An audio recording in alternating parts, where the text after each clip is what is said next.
नमस्कार दोस्तों, मैं डॉक्टर इंदु आप सभी का स्वागत करती हूँ हमारे चैनल पर। आज हम डिस्कस करेंगे अपर लिम्ब मोबिलिटी के बारे में, यानी हाथ की एक्सरसाइजेस के बारे में। अगर आप या आपके फैमिली मेंबर्स में किसी को स्ट्रोक यानी पैरालिसिस हुआ है तो ये वीडियो आपके लिए है। चलिए डिस्कस करते हैं कि किस टाइप का रिहाब हमको फॉलो करना है, किस स्टेज में हमको कौन सी एक्सरसाइजेस करनी है जिससे हमारी मोबिलिटी अच्छी हो पाएगी और न्यूरोप्लास्टिसिटी और अच्छे से स्टिमुलेट हो सकती है। फर्स्ट कैटेगरी आती है पैसिव एक्सरसाइजेस की, यानी वो सॉर्ट ऑफ एक्सरसाइजेस जब पेशेंट बेड रिडन है, खुद से एक्टिविटीज नहीं कर सकता है, तो पेशेंट की फैमिली या फिर केयर टेकर उसकी एक्सरसाइजेस करवाते हैं पैसिवली। दूसरी कैटेगरी आती है एक्टिव असिस्टेड, यानी पेशेंट थोड़ी बहुत मोबिलिटी कर पाते हैं बट उनको असिस्ट करने के लिए या तो वो दूसरे हाथ से असिस्ट करेंगे जो हाथ ठीक है, या फिर कोई और केयर टेकर या फिर फिजियो हेल्प करेंगे। तीसरी कैटेगरी आती है एक्टिव एक्सरसाइजेस की, जब पेशेंट पूरी रेंज ऑफ मोशन अटेन कर चुका है उसके बाद की मोबिलिटी।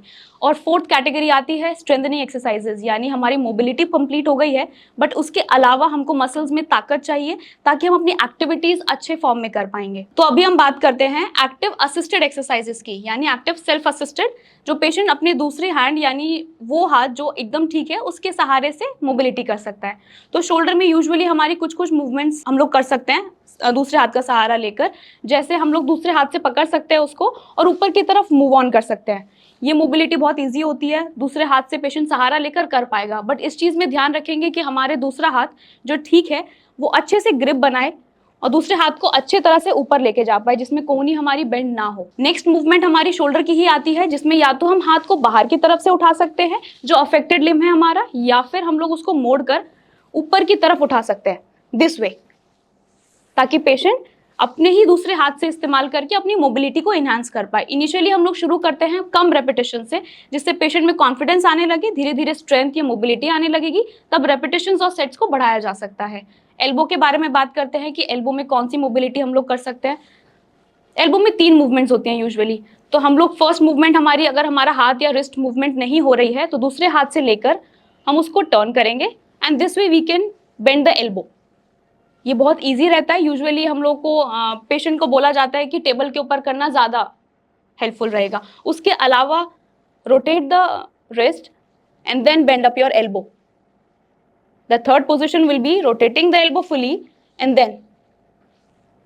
ये 3 पोजिशंस रहेंगी। कम रेपिटेशन से शुरू करेंगे तो ज़्यादा बेहतर रहेगा। अब इसके साथ साथ हमारी एल्बो की दोनों मूवमेंट्स हम लोग अटेन कर पाएंगे। उसके अलावा हम लोग रिस्ट की जो रोटेशंस हैं हम उसको भी कर पाएंगे। नेक्स्ट हमारी आती है रिस्ट की मूवमेंट्स। अब पेशेंट तो असमक्ष है करने के लिए, तो दूसरे ही अपने हाथ से हेल्प लेगा मूवमेंट करने के लिए। अब ये ऊपर की तरफ मूवमेंट किया, उसके अलावा पेशेंट अगर नहीं कर पा रहा है तो सेम इसी हाथ से रोटेट किया और सेम यही मूवमेंट्स को हमने ऑपोजिट डायरेक्शन में किया। इसके अलावा साइडवेज मूवमेंट भी पेशेंट को अपने दूसरे हाथ से हेल्प लेकर करना है।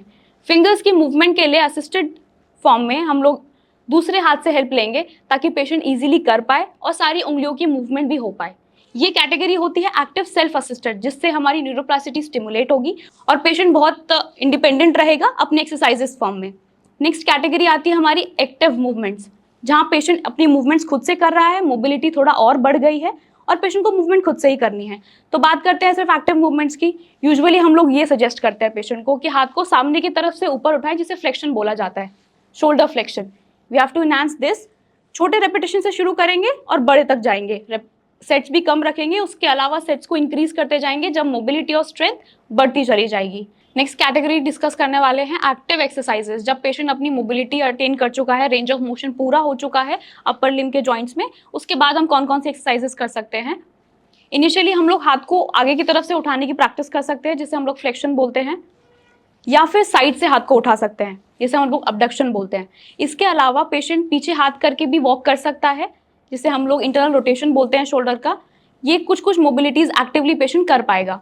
अब हम बात करते हैं एल्बो की मूवमेंट्स के। अब पेशेंट ने पहले तो एक्टिव असिस्टेड किया दूसरे हाथ से हेल्प लेकर, अब हम लोग आते हैं खुद से करने के लिए। First position for the biceps movement, for the other muscle and the rotation part. अब इससे हम लोग 2 मूवमेंट्स इजीली कर पाते हैं, जिससे हम लोग प्रोनेशन सुपिनेशन भी कर पाएंगे, उसके अलावा फ्लेक्शन भी हम लोग अलग अलग मसल्स को यूज करके कर सकते हैं। नेक्स्ट मोबिलिटी आती है हमारी रिस्ट की।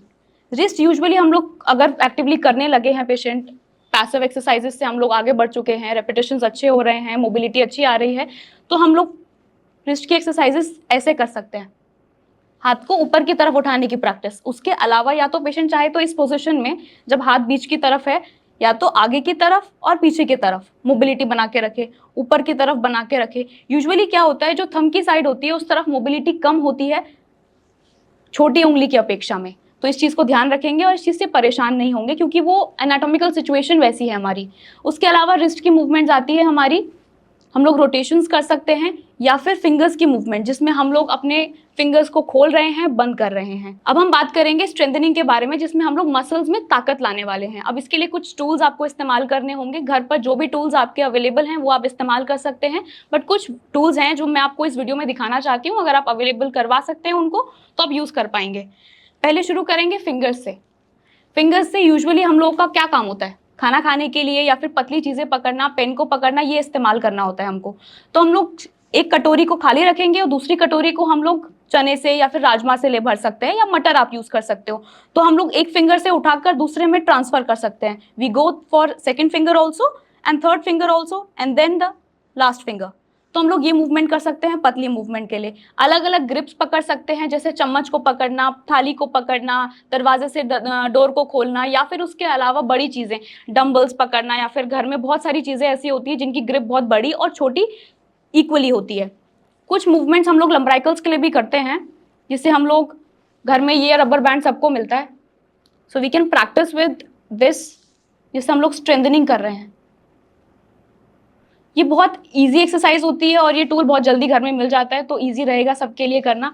उसके अलावा फिंगर्स के लिए भी हम लोग स्ट्रेंथनिंग प्रिपेयर कर सकते हैं इसके साथ में। रेपिटेशंस आप खुद से सेट कर सकते हैं या फिर एक फिजियो की हेल्प ले सकते हैं। नेक्स्ट हम लोग बात करेंगे फिंगर ग्रिपर के बारे में। जब हम लोग सेम फिंगर्स की स्ट्रेंथ अच्छी हो गई है, उसके अलावा हम लोग स्ट्रेंथनिंग की तरफ जा रहे हैं, you can use this device which is finger gripper. We can use this device like this and position को ध्यान में रखेंगे कि एल्बो सपोर्टेड रखेंगे, जिससे आप स्ट्रेंथनिंग सिर्फ फोकस कर सकते हैं कि हम लोग फिंगर्स में ही स्ट्रेंथनिंग लाने की कोशिश कर रहे हैं। We can perform this exercise via this. Next we come to elbow. Elbow में स्ट्रेंथनिंग के लिए यूजुअली हमको कुछ वेट चाहिए होता है, तो घर पे बहुत सारे वेट अवेलेबल होते हैं, बट अभी जो हमारे पास अवेलेबल है उसे बोलते हैं डंबल। तो मिनिमल वेट का डंबल या तो 0.5 kgs का डंबल या फिर आप 1 kg से स्टार्ट कर सकते हैं, depending on your condition, depending on the strength of your muscles. अब 3 पोजीशंस जो हम लोग डिस्कस कर रहे हैं, 3 पोजीशंस में ही हम लोग शुरू करेंगे। पहली पोजीशन रहेगी मिडवे, जब हमारी रिस्ट इस वे में है। We will start with supported elbow and then we'll perform this exercise like this. Next goes, जब हमारी रिस्ट की मूवमेंट थोड़ा सा हम लोग टर्न करते हैं दिस वे। ये थोड़ा डिफिकल्ट रहेगा करने के लिए क्योंकि यूजुअली हम लोग बाइसेप्स को ज़्यादा इस्तेमाल करते हैं। And then this goes in the biceps position.